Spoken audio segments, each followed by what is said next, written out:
वो शायद उनने आपस में बात की होगी, क्योंकि हमारे पास बहुत दिग्गज लीडर्स हैं और हम जो भी कैंडिडेट्स होंगे वो नेशनल कॉन्फ्रेंस की तरफ से होगा, अलायंस की तरफ से होगा, उसके अलावा बाहर से कोई कैंडिडेट नहीं होगा। तो क्या पीडीपी का और काम ही क्या है इस वक्त?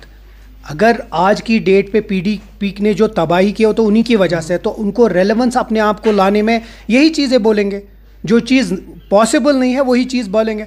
हम क्यों अपनी सीट किसी और को दे दें, या ऐसा क्या हमारे ऊपर ये जिम्मेवारी है हम किसी और को दें? हमारी अपनी लीडरशिप है जिसको हम राज्यसभा भेजेंगे ताकि जम्मू कश्मीर की जो बात है वो राज्यसभा में करेंगे।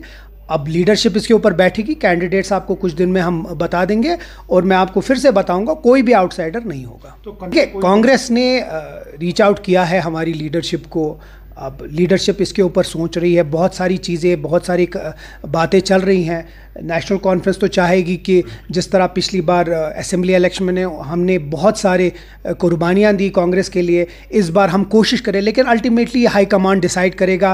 कांग्रेस की भी बात सर आँखों पर, एक अलायंस चल रहा है, देखते हैं आगे क्या होता है, लेकिन आज की डेट पे अभी ऐसा कोई फैसला नहीं हुआ है। 1-2 दिन में हाई कमांड लीडरशिप बैठ के उसके बाद फैसला करके हम आपको नाम दे देंगे। देखिए, स्टेटहुड नेशनल कॉन्फ्रेंस या उमर अब्दुल्ला साहब को या हमको नहीं चाहिए, ये पूरे जम्मू कश्मीर के लिए है। हम सिर्फ ये चाहते हैं कि जो हमसे वादा किया है और जो जिस तरीके से जो ये सीक्वेंस था कि पहले आप डिलिमिटेशन करेंगे, फिर इलेक्शन कराएंगे, उसके बाद फिर स्टेटहुड देंगे, ये 2 चीज़ें तो हो गई। अब हम यही चीज़ बार बार पूछ रहे हैं कि अगर ये हुआ तो 1 साल होने को है, अब और कितना इंतज़ार, क्योंकि बहुत सारे मसाइल, बहुत सारे काम रुके हुए हैं। जिस तरह पिछले दिनों उमर साहब ने भी अपने एक इंटरव्यू में बोला कि कितनी चीज़ों पे रुकावट आ रही है। हम चाहते हैं कि वो रुकावटें कम हों। जिस तरीके से लोगों ने वोट बढ़ चढ़ के हिस्सा लिया, उसकी इज्जत, उसकी कदर करके जल्द से जल्द स्टेटहुड दे, ताकि जितने हमने अपने मंशूर में बातें की हैं हम उस पर इम्प्लीमेंटेशन जल्द से जल्द करें। बात मैं आपकी वसादत से पीडीपी वालों को 2017 में लूँगा, जब मोहतरमा महबूबा मुफ्ती साहिबा चीफ मिनिस्टर थी। ये ऑर्डर वहीं पहला निकला है।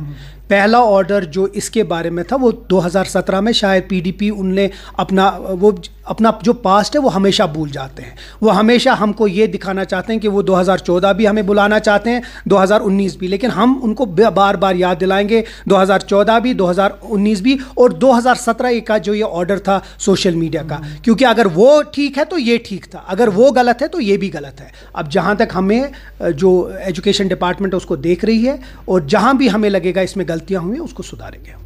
उम्मीद करते हैं कि वो आ जाए और अपने लोगों की तर्जुमानी करे असेंबली में।